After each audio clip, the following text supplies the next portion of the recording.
ബൈക്കാണോ എന്ന് ചോദിച്ചാൽ ബൈക്കല്ല. എന്നാൽ സ്കൂട്ടറാണോ എന്ന് ചോദിച്ചാലോ സ്കൂട്ടറും അല്ല. ഗ്ലോബൽ മാർക്കറ്റിൽ ചിലപ്പോൾ നിങ്ങൾ ഈ ഡിസൈൻ മുന്നേ കണ്ടിട്ടുണ്ടാവും. അന്നൊക്കെ പലപ്പോഴും എന്നെപ്പോലെ തന്നെ നിങ്ങളും ചിന്തിച്ചിട്ടുണ്ടാവും ഇതുപോലുള്ള ഒരു ഡിസൈനിലുള്ള ഒരു വണ്ടി നമ്മുടെ നാട്ടിലും വന്നിരുന്നെങ്കിൽ എന്ന്. എന്നാൽ അത് യാഥാർത്ഥ്യമാക്കിയിരിക്കുകയാണ് നമ്മുടെ T V S. T V എസിൻ്റെ ടി വി എസ് എക്സ് എന്നുള്ള ഒരു മാക്സി പെർഫോമൻസ് സ്കൂട്ടർ. പിള്ളേരെ മൊത്തം കയ്യിലെടുക്കാൻ വേണ്ടിയിട്ടാണ് ടി വി എസ് ഇപ്രാവശ്യം ഇറങ്ങിയിരിക്കുന്നത്. ടി വി എസിൻ്റെ ultra premium item T V S X. ഏകദേശം 2.6 ലക്ഷം രൂപയാണ് ഇതിൻ്റെ എക്സ്ഷോറൂം പ്രൈസ് വരുന്നത്. വില കേട്ട് ഞെട്ടണ്ട, അതങ്ങോട്ട് മാറ്റി നിർത്തുക. ഇന്ത്യയിൽ കിട്ടുന്നതിൽ വെച്ച് ഇന്ന് ഏറ്റവും മികച്ച ബിൽഡ് ക്വാളിറ്റിയും റൈഡിംഗ് ഡൈനാമിക്സുമുള്ള one of the best premium electric two wheeler തന്നെയാണ് ഈ വണ്ടി. ആദ്യം തന്നെ ഇതിൻ്റെ ലുക്കിലേക്ക് വരാം. കേട്ട ഫ്യൂച്ചറിസ്റ്റിക് ആയ പെർഫെക്റ്റ് എയറോഡൈനാമിക്സ് ഡിസൈനാണ് ഈ വണ്ടിക്കുള്ളത്. അതിൻ്റെ ആ ഒരു സ്പോർട്ടി ലുക്ക് നിലനിർത്താൻ വേണ്ടിയിട്ട് സീറ്റ്സ് നൽകിയിട്ടുള്ളതും സ്പോർട്ടി സ്പ്ലിറ്റ് സീറ്റ്സ് തന്നെയാണ്. വിപണിയിലെ മറ്റ് സ്കൂട്ടറുകളിൽ നിന്നും ഇതിനെ വേറിട്ട് നിർത്തുന്നത് ഇതിൻ്റെ ടി വി എസ് സെലക്ട്രോൺ പ്ലാറ്റ്ഫോമാണ്. അതായത് ഒരു പ്രീമിയം ടച്ച് തന്നെ. ഇതിൻ്റെ ആ ഒരു അലുമിനിയം എക്സ്പോസ്ഡ് ഫ്രെയിംസ്, വണ്ടിക്ക് സൂപ്പർ കൺട്രോള്, ബാലൻസ്, അതിൻ്റെ ആ ഒരു ഫിറ്റ് ആൻഡ് ഫിനിഷ് അത് അടിപൊളി തന്നെയാണ്. വണ്ടിയുടെ ഫ്രണ്ടിൽ ടെലസ്കോപ്പിക് സസ്പെൻഷനും റിയറിൽ ഓഫ്സെറ്റ് മോണോഷോക്ക് സസ്പെൻഷനുമാണ് കൊടുത്തിട്ടുള്ളത്. ഇത്രയും സെറ്റപ്പ് ആയിട്ടുള്ള വണ്ടിയായിട്ട് പോലും അതിൻ്റെ വീൽ സൈസാണ് കുറച്ച് കുറഞ്ഞു പോയോ എന്ന് തോന്നിയത്. അതായത് വെറും 12 ഇഞ്ചിൻ്റെ അലോയ് വീൽസ് മാത്രമാണ് ഈ വണ്ടിക്ക് നൽകിയിട്ടുള്ളത്. ഫ്രണ്ടിലും ബാക്കിലും ഡിസ്ക് ബ്രേക്സും കാര്യങ്ങളൊക്കെ നൽകിയിട്ടുണ്ട്. ഫ്രണ്ടിൽ മാത്രമാണ് ABS വരുന്നത്. അതായത് സിംഗിൾ ചാനൽ ABS ആണ് കൊടുത്തിട്ടുള്ളത്.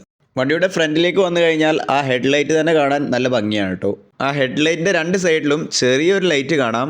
അത് ഈ വണ്ടിയുടെ ഒരു ഫീച്ചറാണ്. അതായത് നമ്മുടെ പ്രീമിയം കാർസിലൊക്കെ വരുന്ന ആ ഒരു ഫീച്ചർ. അതായത് നിങ്ങൾ വണ്ടി കൊണ്ട് പോകുന്ന സമയത്ത് ലെഫ്റ്റിലോട്ട് തിരിയുന്ന സമയത്ത് ഹെഡ്ലൈറ്റ് ആ ഭാഗത്തേക്ക് കിട്ടൂലല്ലോ. അപ്പോൾ ആ ലെഫ്റ്റത്തെ ഈ കോർണറിംഗ് ലൈറ്റ് ഓട്ടോമാറ്റിക്കായിട്ട് ഓൺ ആവും. എന്നിട്ട് അത് കഴിഞ്ഞാൽ അത് ഓട്ടോ ഓഫ് ആവും. അതേപോലെ തന്നെ നിങ്ങൾ റൈറ്റിലോട്ട് തിരിയുന്ന സമയത്ത് റൈറ്റ് സൈഡിലോട്ടുള്ള ഈ കോർണറിംഗ് ലൈറ്റ് ഓൺ ആവും. ആ ഭാഗം നമ്മൾ കണ്ടിട്ട് തിരിഞ്ഞിട്ട് പിന്നെ സ്ട്രൈറ്റ് ആവുന്നതോടുകൂടി അത് ഓട്ടോമാറ്റിക്കായിട്ട് ഓഫ് ആവും. അങ്ങനത്തെ ഒരു സിസ്റ്റം. പിന്നെ ഞാൻ പറഞ്ഞല്ലോ, ഇതൊരു പെർഫോമൻസ് ബേസ്ഡ് ആയിട്ടുള്ളൊരു ഇലക്ട്രിക് സ്കൂട്ടറാണ്. അപ്പോൾ നിങ്ങൾ ചിന്തിക്കുന്നുണ്ടാവും ഇതിൻ്റെ ബാറ്ററി മോട്ടറൊക്കെ പെട്ടെന്ന് ചൂടാവില്ലേ എന്നുള്ളത്. അത് തടയാൻ വേണ്ടിയിട്ട് അവിടെ ഒരു സിസ്റ്റം കൊടുത്തിട്ടുണ്ട്. അതാണ് Ram air assist thermal management system. ഇതിൻ്റെ പ്രവർത്തനം എങ്ങനെയെന്ന് വെച്ച് കഴിഞ്ഞാൽ എയറോഡൈനാമിക്സ് തന്നെ. വണ്ടി ഡിസൈൻ ചെയ്തിട്ടുള്ളത് അത്രയും എയറോഡൈനാമിക്കലായിട്ടാണ് സെറ്റപ്പ് ചെയ്തിട്ടുള്ളത്. അതിൻ്റെ ആ ഒരു ഫ്രണ്ടിൽ നിന്നും വരുന്ന കാറ്റ് ഈ വണ്ടിയുടെ ബാറ്ററിയിലോട്ടും മോട്ടറിലോട്ടും കൊണ്ടുവരാൻ വേണ്ടിയിട്ട് കുറേ എയർ ഹോൾസും കാര്യങ്ങളും സെറ്റപ്പ് ചെയ്ത് കൊടുത്തിട്ടുണ്ട്. നമ്മുടെ കാറിലൊക്കെ വരുന്ന പോലെ പനോരമിക് സൺറൂഫ് അല്ല കേട്ടോ, ഡിസ്പ്ലേ വരുന്നുണ്ട്. ടി വി എസ് അങ്ങനെയാണ് അതിന് പറയുന്നത്. 10.2 ഇഞ്ച് TFT വരുന്ന പനോരമിക് ഡിസ്പ്ലേ. ഈ സിസ്റ്റത്തിൽ ആൻഡ്രോയിഡ് അല്ല ഉപയോഗിച്ചിട്ടുള്ളത്. എന്നാലും നല്ല പെർഫോമൻസ് ബേസ്ഡ് ആയിട്ടുള്ള ഒരു സിസ്റ്റമാണ് നമ്മുടെ ടി വി എസിൻ്റെ ഒരു കസ്റ്റം UI ഒക്കെ വെച്ചിട്ട്. ഇതിൽ ഇൻബിൽഡായിട്ട് ഹിയറിൻ്റെ നാവിഗേഷൻ സിസ്റ്റം ഒക്കെ വരുന്നുണ്ട്. അതിനെല്ലാം പുറമെ നമുക്ക് വീഡിയോ എൻ്റർടൈൻമെൻറ്റ് കാര്യങ്ങളൊക്കെ ഇതിൽ ചെയ്യാൻ പറ്റും കേട്ടോ. വണ്ടി നിർത്തിയിടുന്ന സമയത്താണ്.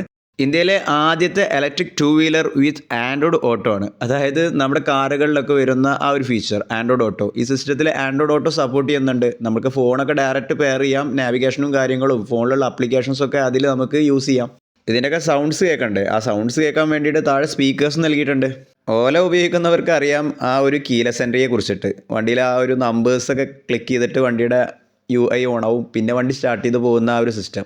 ചില സമയങ്ങളിലൊക്കെ ട്രാഫിക്കിൽ വരെ കുടുങ്ങിപ്പോയിട്ടുണ്ട്. ഇതിൽ വണ്ടി ലോക്കായി പോവും. പിന്നെ ഡിസ്പ്ലേയിൽ ഇത് അടിച്ചു കഴിഞ്ഞാൽ ഓൺ ആവില്ല, ഹാങ് ആവുന്ന ഒരു പ്രശ്നമൊക്കെ. പിന്നെ ഒരു 5-10 മിനിറ്റ് കഴിഞ്ഞിട്ട് വണ്ടി റീസ്റ്റാർട്ട് ചെയ്യുക, അങ്ങനെ എന്തെങ്കിലുമൊക്കെ ചെയ്താൽ, അല്ലെങ്കിൽ ഒരു 5-10 മിനിറ്റ് കഴിഞ്ഞിട്ട് വണ്ടി എടുത്ത് വന്നു കഴിഞ്ഞാൽ അത് ഓട്ടോമാറ്റിക്കായിട്ട് ഓൺ ആവുക. നമ്മുടെ ഫോണിൻ്റെ ഹാങ്ങിങ് ആവുന്ന ഒരു പ്രോബ്ലം. അതുകൊണ്ടാണ് ടോലയിലൊക്കെ ആ പ്രോബ്ലം വരുന്നത്. പക്ഷേ ഇവിടെ അങ്ങനെയല്ല. ഇവിടെ നല്ല പെർഫോമൻസ് ബേസ്ഡ് ആയിട്ടുള്ള സിസ്റ്റമാണ് കൊടുത്തിട്ടുള്ളത്. ഇവിടെയും ഇതേ കീലെസ് എൻട്രി സിസ്റ്റം തന്നെ കൊടുത്തിട്ടുള്ളത്. അത് നമ്മുടെ ഫ്രണ്ട്സിനും ഫാമിലിയിലുള്ള ആർക്കെങ്കിലുമൊക്കെ ഈ വണ്ടി ഉപയോഗിക്കണം എന്നുണ്ടെങ്കിൽ അവർക്കായിട്ടുള്ളൊരു പ്രൊഫൈൽ കീ നമുക്ക് ഡെവലപ്പ് ചെയ്യാം. അതിന് നമുക്ക് സെറ്റ് ചെയ്യാം. എന്നിട്ട് ആ കീ അവർ കൊടുത്തു കഴിഞ്ഞാൽ അവർക്ക് അവരുടെ നമ്പർ യൂസ് ചെയ്തിട്ടും ആ പ്രൊഫൈലിൽ കയറിയിട്ട് അവരുടേതായിട്ടുള്ള യൂസേജ് ചെയ്യാം. നമുക്ക് നമ്മുടെ മെയിൻ കീ ഉപയോഗിച്ചിട്ട് ആ കീ നമ്പർ ഉപയോഗിച്ച് നമുക്ക് ഉപയോഗിക്കാം. അതിനെല്ലാം പുറമെ വണ്ടിയിൽ അലക്സ ഇൻ്റഗ്രേഷൻ ചെയ്തിട്ടുണ്ട്. അലക്സയോട് കാര്യങ്ങൾ പറഞ്ഞിട്ട് വണ്ടിയെ കൊണ്ട് ചെയ്യിപ്പിക്കാം. പിന്നെ സുരക്ഷയ്ക്കായിട്ട് ടി വി എസിൻ്റെ സ്മാർട്ട് ഷീൽഡ് വരുന്നുണ്ട്. അതായത് വണ്ടി ഓട്ടോമാറ്റിക്കായിട്ട് ഓട്ടോ ലോക്ക് ആവും. Theft alert, SOS alert. പിന്നെ വണ്ടി എങ്ങോട്ടെങ്കിലും വീണ് കഴിഞ്ഞാൽ നമുക്കത് നോട്ടിഫിക്കേഷൻ നൽകാൻ വേണ്ടിയിട്ട് ഒരു ഫാൾ ആൻഡ് ക്രാഷ് അലേർട്ട്.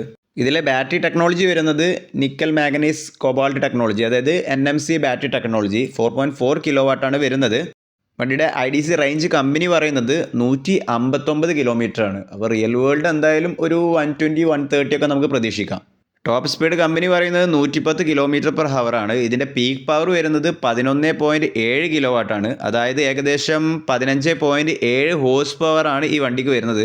അതിൻ്റെ കൂടെ തന്നെ ടോർക്ക് വരുന്നത് 40 Nm ആണ്. 0 to 40 km/h ഈ വണ്ടിക്ക് അച്ചീവ് ചെയ്യാൻ വെറും 2.5 സെക്കൻഡ് മാത്രം മതി. ബെൽറ്റ് ഡ്രൈവ് സിസ്റ്റം അല്ല ഈ വണ്ടിയിൽ കൊടുത്തിട്ടുള്ളത്, പകരം മെയിൻ്റനൻസ് ഫ്രീ ആയിട്ടുള്ള ചെയിൻ ഡ്രൈവ് സിസ്റ്റമാണ് TVS നൽകിയിരിക്കുന്നത്. ഇവിടെ നമ്മൾ പ്രത്യേകം ഒരു കാര്യം പറയണം, അതായത് മാർക്കറ്റിൽ ഇതിനേക്കാൾ കുറഞ്ഞ വിലയിൽ കൂടുതൽ റേഞ്ചും പവറൊക്കെ ഉള്ള സാധാരണ ഇലക്ട്രിക് സ്കൂട്ടറുകൾ ഉണ്ടായിരിക്കാം. പക്ഷേ ഒരിക്കലും ആ വണ്ടികളുമായിട്ട് ഈ വണ്ടിയെ കമ്പയർ ചെയ്യാൻ പറ്റില്ല. കാരണം ഇത് വേറൊരു സെഗ്മെൻ്റാണ്. ഇത് കുറച്ചുകൂടിയും പ്രീമിയം, അൾട്രാ പ്രീമിയം ബിൽഡ് ക്വാളിറ്റിയും പിന്നെ ഇതിൻ്റെ ചേസിസ്, റൈഡിങ് എല്ലാം വേറെയാണ്. അതായത് മാർക്കറ്റിലുള്ള മറ്റുള്ള ചീപ്പ് ക്വാളിറ്റി വണ്ടികളുമായിട്ട് ഈ വണ്ടി ഒരിക്കലും കമ്പയർ ചെയ്യാൻ പറ്റില്ല. ഇതിൻ്റെ സെഗ്മെൻറ്റ് തന്നെ വേറെയാണെന്ന് പറയാം. കാരണം ഏകദേശം 3 ലക്ഷം രൂപയോളം വരെ വരുന്ന ഒരു ഇലക്ട്രിക് സ്കൂട്ടറാണ്. സ്കൂട്ടറൊന്നും പറയാൻ പറ്റില്ല, ഒരു മാക്സി പെർഫോമൻസ് സ്കൂട്ടറാണ്. അപ്പോൾ ആ സെഗ്മെൻറ്റിൽ വേറെ വണ്ടി ഉണ്ടോ എന്ന് ചോദിച്ചു കഴിഞ്ഞാൽ നമ്മളൊരു BMW ലെവലുള്ള ഇലക്ട്രിക് 2 വീലേഴ്സിൻ്റെ പിന്നാലൊക്കെ പോകേണ്ടി വരും. ഈ വണ്ടിയിൽ വരുന്നത് 3 മോഡുകളാണ് കേട്ടോ. സ്റ്റെൽത്ത് എന്ന് പറയും, അതായത് നമ്മളെ സാധാ എക്കോ മോഡ് എന്നൊക്കെ വേണമെങ്കിൽ പറയാം. ഒരു ഡെയിലി കമ്മ്യൂട്ടിങ് കാര്യങ്ങൾക്കൊക്കെ വേണ്ടിയിട്ട് നമ്മൾ യൂസ് ചെയ്യുകയാണെന്നുണ്ടെങ്കിൽ സ്റ്റെൽത്ത് മോഡിലാണ് കമ്പനി യൂസ് ചെയ്യാൻ പറയുന്നത്. പിന്നെ വരുന്ന സെക്കൻഡ് മോഡാണ് എക്സ്ട്രൈഡ്. അതിലാണ് ഈ കുറച്ചുകൂടി പവർഫുൾ ആയിട്ടുള്ള, അതായത് ഒരു നമ്മുടെ അഡ്രൈൻ റഷ് ചെയ്യുന്ന തരത്തിലുള്ള ഒരു പവർ എന്നൊക്കെയാണ് പറയുന്നത്. അത് കഴിഞ്ഞ് കഴിഞ്ഞാൽ വരുന്ന അടുത്ത മോഡാണ് എക്സയോണിക്. ഇതാണ് ആ വണ്ടിയുടെ ഏറ്റവും ടോപ്പ്. അത്രയും ത്രില്ലിംഗ് ആയിരിക്കും അതിലിട്ട് ഓടിക്കുന്ന സമയത്ത്. ഇതിനെല്ലാം പുറമെ നമ്മുടെ ഇലക്ട്രിക് കാറുകളിലൊക്കെ വരുന്നതാണ് റീജനറേഷൻ ലെവൽ സെറ്റ് ചെയ്യൽ. അത് ഇതിൽ പറ്റും. അതായത് നമ്മുടെ റൈഡിങ് കംഫോർട്ട് എവിടെയാണോ, റീജൻ 1-ലാണോ റീജൻ 2-ലാണോ 3-ലാണോ എന്നുള്ളതൊക്കെ നോക്കിയിട്ട് ഏത് റീജനറേഷനാണെങ്കിൽ അത് സെറ്റ് ചെയ്തിട്ട് നമുക്ക് ഈ വണ്ടി ഓടിക്കാൻ പറ്റും. കാറിലൊക്കെ വരുന്ന ഫീച്ചറാണ്. ഇനി ഈ വണ്ടിയുടെ ആ 4.4 കിലോ വാട്ട് വരുന്ന ആ ബാറ്ററി ചാർജ് ചെയ്യേണ്ട കാര്യങ്ങൾ നമുക്ക് നോക്കാം. ഇതിൽ പോർട്ട് വരുന്നത് Type 6 പോർട്ടാണ്.